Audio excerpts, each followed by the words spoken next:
Hi, everyone. Welcome back to the Veterinary Breakroom. I'm Dr. Alyssa Watson.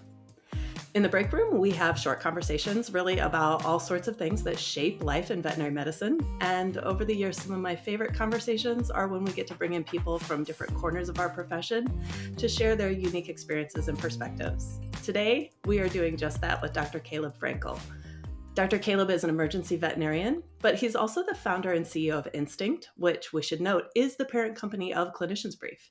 So that means Instinct owns and produces all of the really awesome content that you get in Clinicians Brief, as well as in Standards and Plums. If, however, you run in ER or specialty medicine circles, you likely have heard of Instinct for a different reason. And that's because their practice management system has the biggest cult following. And so we are super excited over here that cult following is about to get even bigger with the expansion into general practice.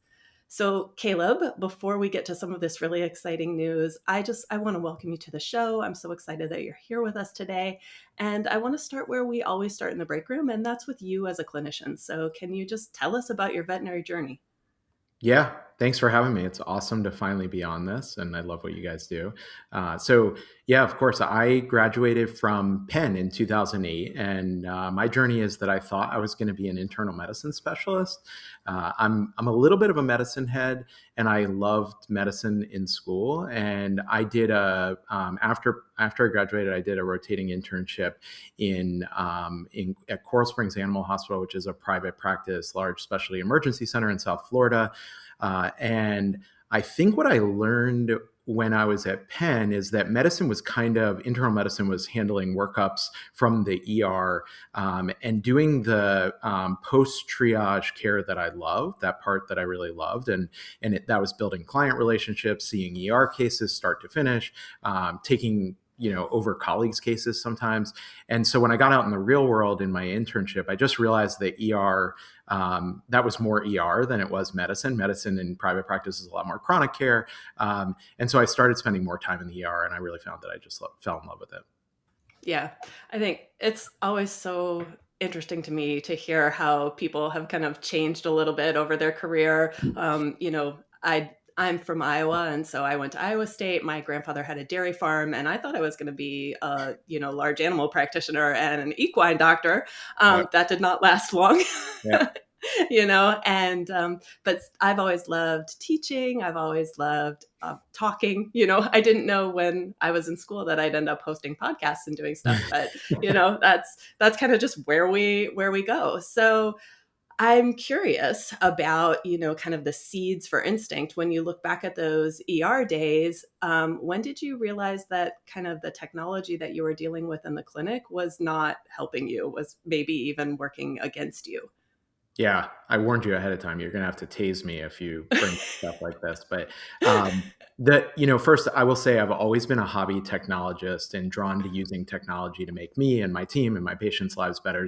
And some of those are through really small uses. But I will say that when I was in school, I was just trying to survive and learn medicine like we all remember. I didn't even really pay attention to the systems we were using to run the teaching hospital back then. And it's kind of funny now, but then I got out in the real world, and I was in these large specialty emergency centers that offer internships. And I couldn't believe how limiting the software was that we were using. It had never occurred to me, but it was just fascinating to me. And, to answer your question, one story, I remember an overnight shift where me and a nurse had to dumpster dive for a paper treatment sheet of a critical ICU patient that in hindsight probably got swept off the counter into the trash can. And we didn't want to lose that care sheet, and it was an important part of that patient's care for the last few days. And so anyway, it's certainly a funny story now, especially looking back at how Instinct started with solving digital treatment sheets. Yeah. Oh gosh, dumpster dive. I've dumpster dove for several things in my career. Have, right? Blood vials that got thrown away by accident, that didn't, get their chem panel run, all of it. Oh goodness. And our poor nurses have dove way more than we have. Oh, I know. It's awful. It's funny you say that though, because I looking back, I never really thought about that either, about how the software was affecting how I was practicing. I think for me, I got really used to, the first software system that I used in practice. And then I was really hesitant to give that up. But I don't think it was because it was particularly good. I think Yeah, it was because I had just gotten used to it, and veterinarians are super good at improvising, right? So we will like totally. improvise and make workarounds, and then and Yep. then we incorporate those into our workflow, even though the tools we had weren't really the right tools. Right. Yep. We're MacGyvers in many ways, right? Right, exactly. Yep. So Instinct, like you said, has really lived and excelled in emergency medicine for a long time. General practice is a little bit of a different animal. And I say that as somebody who's spent 20 years in general practice. I have used everything. I've been in some pretty small clinics. And Yep. so I used paper charts. I kind of came up in that digital age where we would scan charts and, link them, as well as, all sorts of different, again, workarounds. So I've used some pretty inefficient computer systems. I'm really curious, when you started adapting, your system from ER to general practice, did you have any surprises? Were there things that really kind of shocked you about how different GP workflows are from ER? Yeah, I mean, we've been thinking about this for a while. We we don't like to do things unless we can do it well at Instinct, and so we've stayed laser focused on specialty and emergency clinics who we think really needed this more than most, and we've done a really good job. But over the years, one of the things we've heard constantly and probably more frequently than most is, "This is amazing. When can it be available for smaller hospitals and general practice workflows?" And we never really focused on some of the important things we knew they would need. But now we're at an awesome point where our systems are mature, and so we started, really taking this on intentionally. And I will say, I've lived in both worlds. I spent 4 years at a hybrid, one of those rare ER GP specialty centers. Mhm. And I've done GP per diem work since, so I know both worlds. Maybe not as well as you do for general practice, but I've definitely lived it. And we have a lot of people on the team who do. So I think one of the big differences in ER, when you really like step back and look at it versus a general practice, is in an ER, almost all things are episodic, even if it's like a week long stay for a patient. Mhm. So, everything's sort of like solving the thing in front of you, workflows around it. But general practice is very longitudinal. You manage relationships and cases for what, 15, 20 years sometimes. And because of that, I think one of the big differences that we're working hard to solve is there's sort of this like sheer volume of invisible work for general practices that can really just overwhelm you. And I think we all just take it for granted and just do it, and it's fine. But one appointment can kind of trigger dozens of administrative tasks for you and your team. And those can last for days, not just in that visit. So reminders, vaccine compliance, callbacks, marketing, rechecks, refills, like it just goes on and on. And so that's kind of some of the stuff that we're thinking about. But I think one of the things that surprised me most when we started looking at this is how many clinics have not moved off sort of legacy dark age software. It's shocking, actually. And as we talk to more and more, the same thing keeps coming up, that they're waiting for a better solution, one that's worth switching from. And we're trying to be the ones really finally building that. Yeah, that's awesome. While you're talking there, I'm just remembering all these things. I interviewed at a place when I first, graduated, where the doctor, he refused, he was a owner, single doctor practice, and he refused to use cage cards because that was the thing. He was like, these are my patients and I know them and I remember them. And it's just like what you're talking about. It's this long Yeah. relationship. But you absolutely, especially with everything that we're able to do now, Yep. having a system that can bring you those reminders, that is very easy to look back at the history, is going to help protect us, as we go through, which kind of brings me to my next question, which was, if you were describing Instinct not as a software at all, but as a philosophy, what is it doing for, us as veterinarians and for our veterinary teams? Like, what's it protecting for us? Is it protecting our time or our sanity or our license or all of that? Yeah.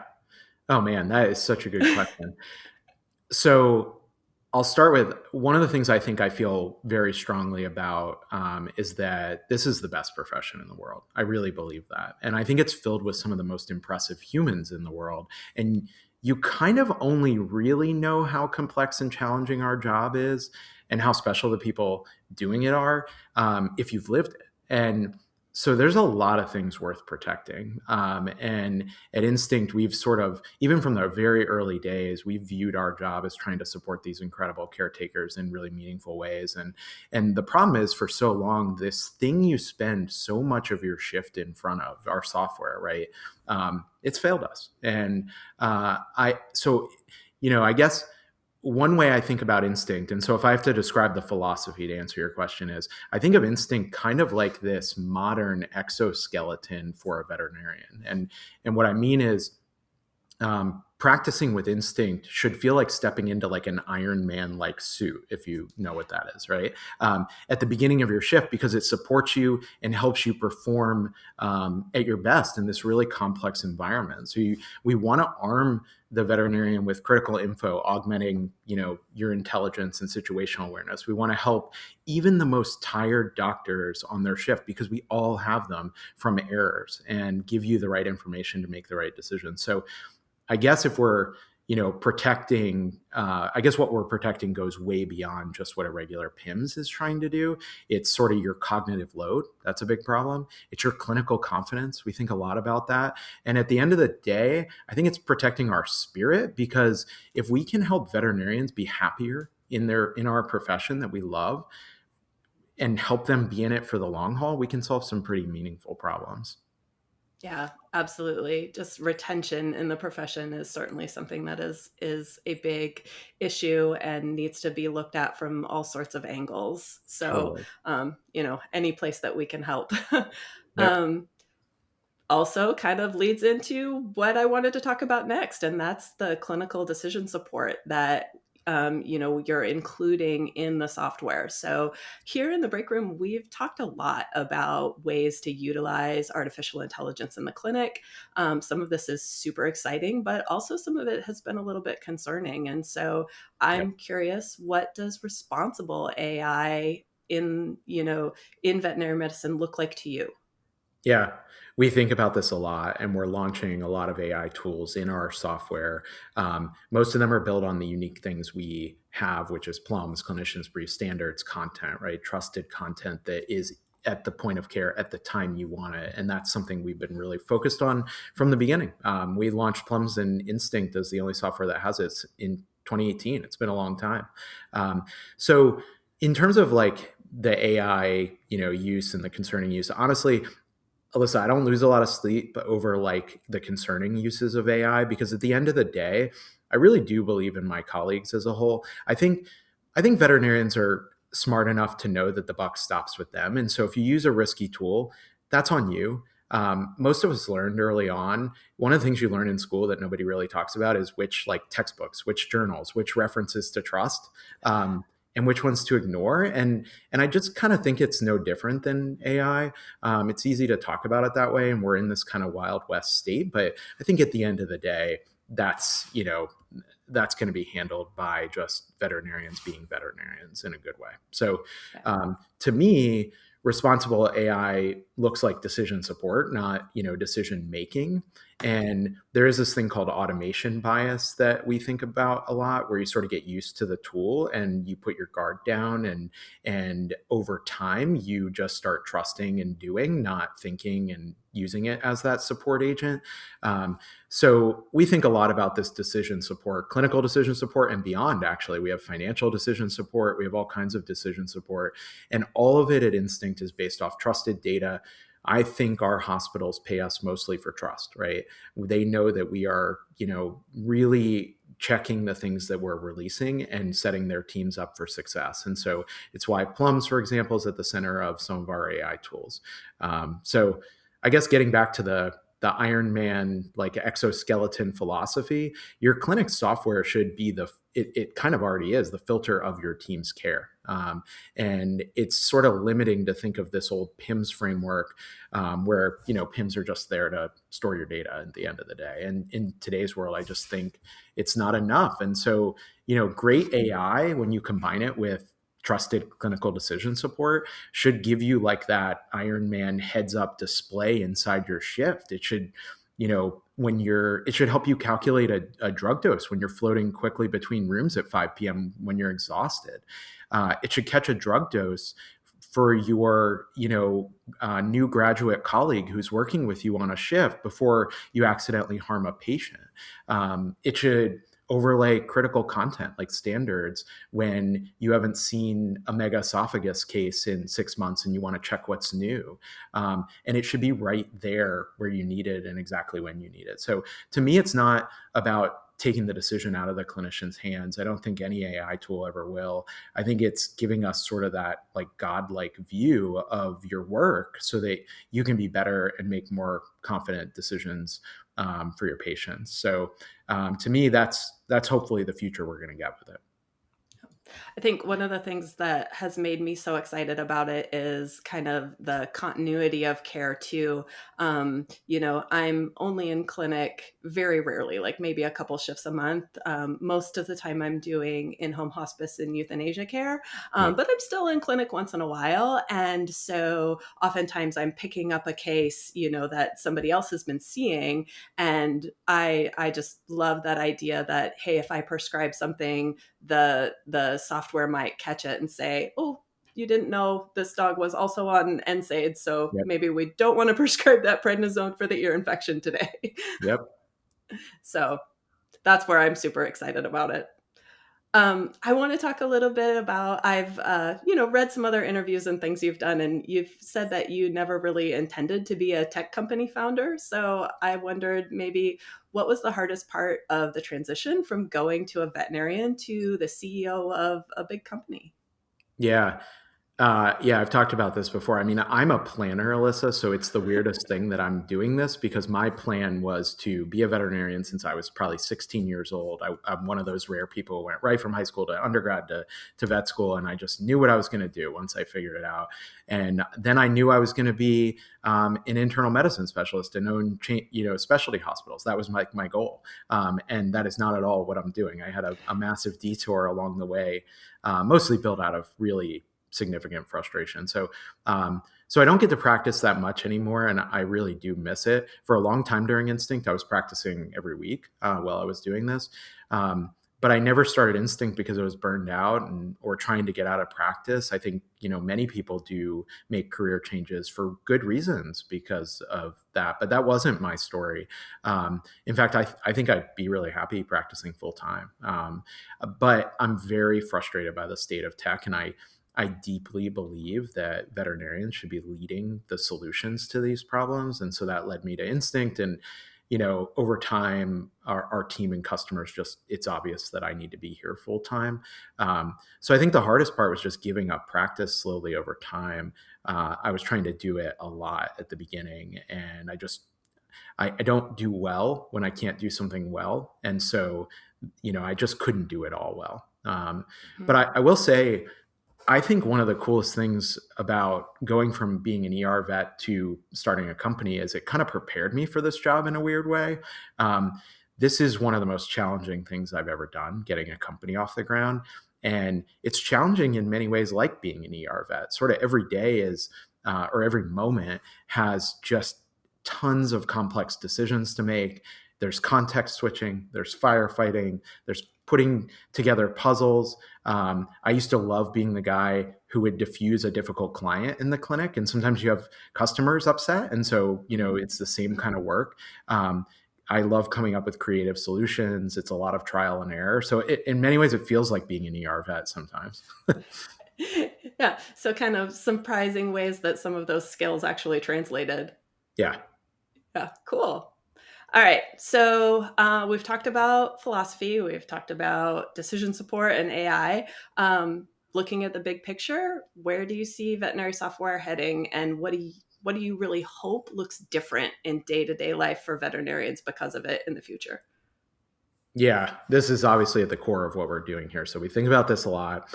I think, when I look at the arc of like software and where we're going with AI, the last 10 years have sort of been like moving from paper to the computer. And honestly, that's led to some really good, but also some really bad. Um, and I read this book a long time ago that I had, there's this quote in this book about technology and medicine to get, together, and how the ground floor is affected by technology. And there's a quote in it that sort of goes like, someday the computerization of medicine will surely be that long awaited disruptive innovation, but today it's just plain disruptive, right? I probably butchered it a little bit, but that's the gist of it. And I really think, to answer your question, the next 5 or 10 years are going to be about finally getting the innovation part of that disruption. We're moving towards a world where the software automates the disruptive parts out, right? The billing, the clicking, the typing, the compliance work, the checking. So, the main thing that will hopefully look different if we do this well is that we're going to be doing a lot more of the things we love, which is talking to clients and doing the medicine, and a lot less of the things we hate, which is data entry, right? Nobody I know went to vet school to enter data, right? And so, at the end of the day, I hope this leads to keeping our caretakers happy. And again, back to what I said before, in the profession for a long time. Yeah, that's great. So at the end of our episodes, we often share just a little win of the week. This can be, something work related, or it can be personal, whatever you choose. I'm going to let you go first. Do you have a recent win that you want to share with us? Yeah. Well, last week I was on site in New York City visiting some of our customers, and I don't get to do this a ton, but it is some of my favorite things to do. But I got to visit the Animal Medical Center in New York, which is one of the largest hospitals in the world. They're, I think, one of only 4 or 5 level 1 trauma centers in the world for veterinary medicine. And it's a wonderful place full of wonderful people, but they've been using Instinct for years. And I got to see their new construction project and visit with their team, seeing how they're using their new technology tools, Instinct, and in this beautiful, new constructed part of their building. And seeing how happy they are with their software, and just seeing Instinct run in these environments, and being able to share, hear them share all the things that, they're excited that we're building, and see their faces light up. It's what we live for here. So it was awesome. Yeah, I bet it's really fun to see that kind of out in the wild and have this get to actually, experience what you've been thinking up for all these years. So that's really cool. Yeah. What's yours? Let's see. So this past week, I don't know about your social channels, but like all of my social channels have been filled with these videos and posts and everything about sedating dogs and cats at GV20, which is like an acupuncture site in the center of the forehead. And I thought that was something that I never, ever would have thought to do. Yep. But that's my win. I've learned this new thing. Certainly for, like I said, the majority of my practice, which is in-home hospice and euthanasia, it's probably not going to be a site that I choose. But I will tell you, I have some patients that are really reactive on their body, but not on their head for some reason. They can, you can pet their head, you can touch them up here. And surprising, they're even in my hospice circles and stuff, people are actually using this like in-home with things. And so I'm keeping this one in my back pocket, and I'm going to pull it out. I love it. Yeah. So, well, thank you for joining me in the break room. This was an awesome conversation. Certainly I think we can all agree that our software shouldn't make our lives harder than it already is. And so I'm looking forward to all of these innovations. Everybody at home, if you're listening, you want to learn more about what Instinct is building for general practice, we're going to link some info for you in the show notes. And as always, if there's anything you want to hear about on the break room, drop us a line. So thanks for being here. Thank you. Thanks for joining us in the Veterinary Break Room. If you enjoyed today's episode, you can find us wherever you listen to your favorite podcasts, including a video version on YouTube. While you're there, make sure you subscribe, rate, and review us. You can also listen to or watch our podcast episodes on our website at cliniciansbrief.com/podcasts. Or drop us a line at podcasts@instinct.vet. Veterinary Breakroom is an Instinct Science production produced by Alexis Ussery and co-hosted by Alyssa Watson, Beth Molleson, and Katie Berlin.